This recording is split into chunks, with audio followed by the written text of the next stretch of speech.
Hey, what's up? This is Ricardo at Parts People, and in this video, we'll outline the steps for completing a part replacement on your Dell PC.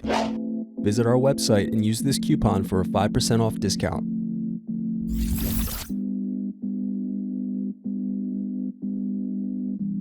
First, you're going to unlock and lift battery out of laptop. Then unscrew and remove access door.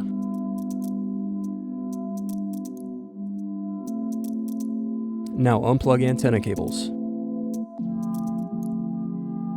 Then unscrew and remove wireless card. Thanks for watching. Don't forget to like and subscribe if you enjoyed this video. And if you need more, check out this playlist to watch other tutorials for your laptop. You can also click here to find parts for your laptop at partspeople.com.